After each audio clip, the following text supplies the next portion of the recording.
बिहार में जहरीली शराब पीने से अब तक 32 लोगों की मौत हो चुकी है, जबकि कई की हालत नाजुक बनी हुई है।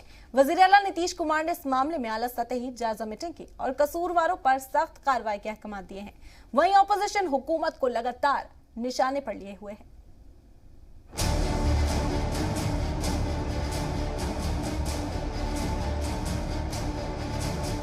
बिहार में जहरीली शराब ने ढाया कहर। दिवाली के दिन कई घरों के बुझ गए दिए। शराबबंदी वाली रियासत में शराब से हुई लोगों की मौत। लगता है बिहार में सुशासन सिर्फ पोस्टरों और लीडरान के बयानात में ही बचा है।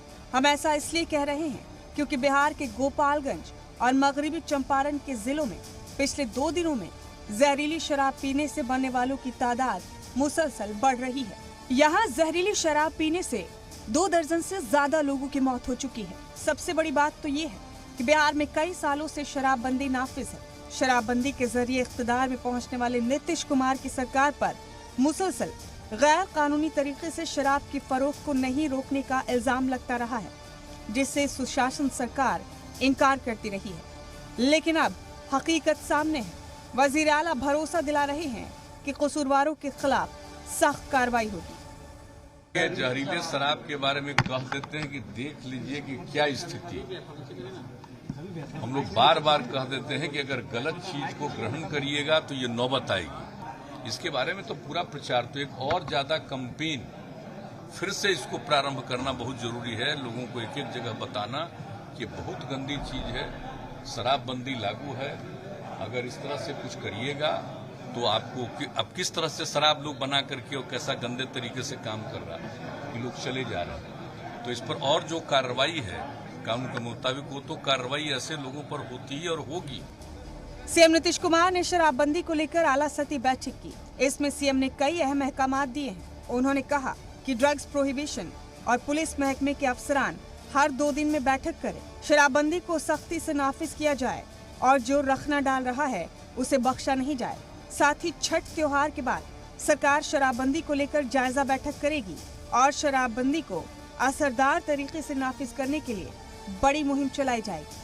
अधिकारियों से तो हमारी बातचीत होती जाती है, लेकिन अभी जो ये हो जाएगा, ये पर्व है, इसके बाद हम फिर एक दिन विस्तृत इसकी समीक्षा करने वाले हैं। हालांकि प्रतिदिन चारों तरफ लोग पकड़े जाते हैं, रेड हो रहा है, सब कुछ हो रहा है, लेकिन फिर भी इस तरह का काम किसी इलाके में कोई कर रहा है, ये तो बड़ी दुखद बात है। जबरदस्त रूप से अभियान की आवश्यकता है और अभी ये पर्व के बाद हम बिल्कुल निश्चित रूप से हमने मन बना लिया है कि फिर हम इसकी पूरी की पूरी समीक्षा करेंगे और इसको लेकर के जरूर हम चाहेंगे कि एक अभियान और तेजी से फुट चले।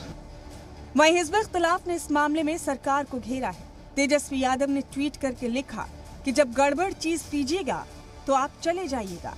नीतीश जी, शराबबंदी पर बड़बड़ करने वालों के राज में गुज़िश्ता 3 दिनों में ही जहरीली शराब से 50 से ज्यादा लोगों की मौत हो चुकी है। वजीर आला खुद इंतजामिया, माफिया और तस्कर और शराब तस्करों पर पुलिस की कार्रवाई की बजाय पीने वालों को कड़ा सबक सिखाने की धमकी देते रहते हैं। आरजेडी तर्जुमान मृत्युंजय तिवारी ने सरकार पर हमला बोला। लगातार हम लोग आरोप लगाते रहे हैं। नेता प्रतिपक्ष तेजस्वी यादव जी ने साक्ष्य और प्रमाण भी दिए हैं। सरकार के माननीय मंत्री जब इस तरह की बात कर रहे हैं कि हर जगह पुलिस की तैनाती नहीं हो सकती है, तो इसका मतलब है कि शासन और प्रशासन पूरी तरह से फेल है और ये सत्ता के संरक्षण में जहरीली शराब लोग बेच रहे हैं। इस मामले में कांग्रेस ने भी नीतीश सरकार को घेरा। बिहार के पर्यटन मंत्री आधिकारिक तौर पे यह कबूल कर लिए कि बिहार सरकार शराबबंदी पे कुछ कर नहीं सकती, चूँकि बिहार सरकार के पास क्षमता नहीं है, पुलिस बल नहीं है। तो अब तो मात्र एक सवाल बच जाता है कि माननीय मुख्यमंत्री त्यागपत्र दें, फिर यहाँ आम चुनाव कराएं। जो बेहतर सरकार होगा वो पूर्ण शराबबंदी करेगा। जहरीली शराब पीने की वजह से अभी भी काफी लोग बीमार और अस्पतालों में जिंदगी और मौत से जंग लड़ रहे हैं। इस वाक़े के बाद गुज़िश्ता 24 घंटों में 60 मकामात पर छापेमारी की गई, जहां से 19 लोगों को गिरफ्तार किया गया है। 6 गाड़ियों को भी जब्त किया गया है। एक स्पेशल टीम तश्कील करके जांच शुरू कर दी गई। लेकिन बड़ा सवाल यही है कि जिस रियासत में मुकम्मल शराबबंदी है वहां ऐसा हादसा कैसे हो सकता है और आगे ऐसा नहीं हो, ये जवाबदेही कैसे तय होगी। ब्यूरो रिपोर्ट, जी मीडिया।